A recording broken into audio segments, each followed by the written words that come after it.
You know it's going to be a good day's riding when your morning starts with a bit of Bike Park Wales. Despite having been to Bike Park Wales a number of times, there are still a couple of popular trails that have somehow escaped me. So today I'm taking you for a ride on one of the technical red trails, Hot Stepper. Classed as a technical red, Hot Stepper has a number of drops of varying sizes, mixed with rough natural riding in between. This is my kind of trail. Now, to get to Hot Stepper, you have to take a bit of a winding route. From the minibus drop-off point at the top of the park, you ride along the flat Connector 3 until you get to Terry's Belly.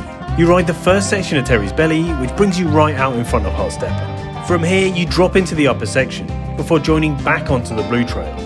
After a short stint here, you peel off right, back onto the longer lower section of Hot Stepper. Once you've had your fill of lumps and bumps, you eventually get spat back out onto the middle section of Terry's Belly. From here, you just cruise down the blue, waiting for the inevitable arm pump that always comes from a run down Terry's Belly.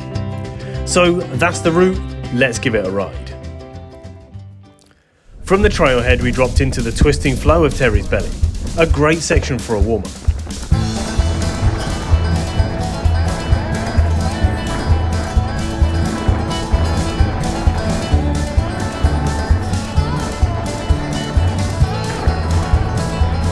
Which brought us right out onto the start of Hot Stepper.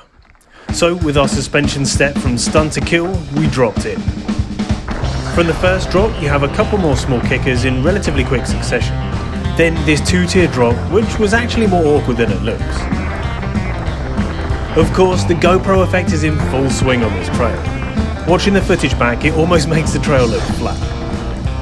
I'm also slightly limited on the trail today because I managed to bend my rear mech, which means I can no longer change gear.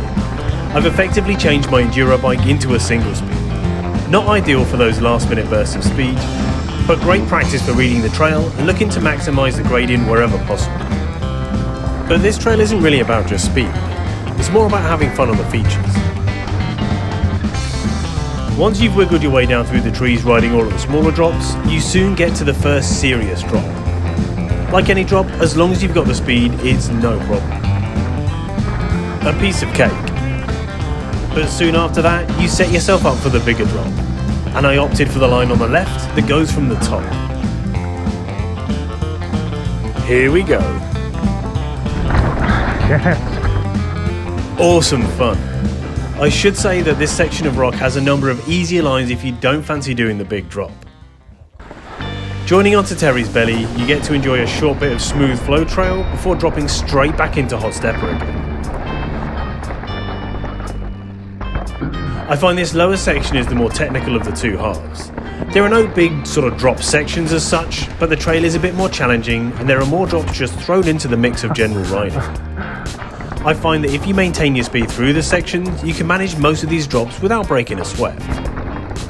In all the times I've been to Bike Park Wales, I genuinely don't know how I've missed this trail out. Perhaps it's because the entrance to Hot Stepper is right next to the Blue Jump Trail Popty Ping, which is always a good ride. But if you're someone who likes the more technical red trails, then this could be right up your street.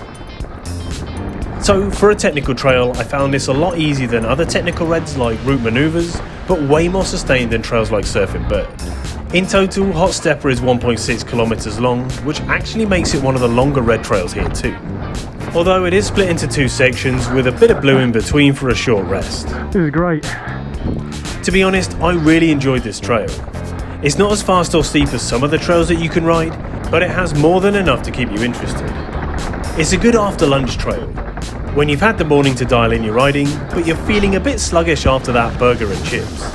There's nothing like a trail filled with drops to wake you back up again.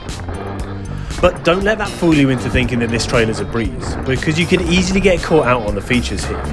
The natural roots and rocks provide a constant challenge, and I can imagine they add more difficulty when it's wet as well.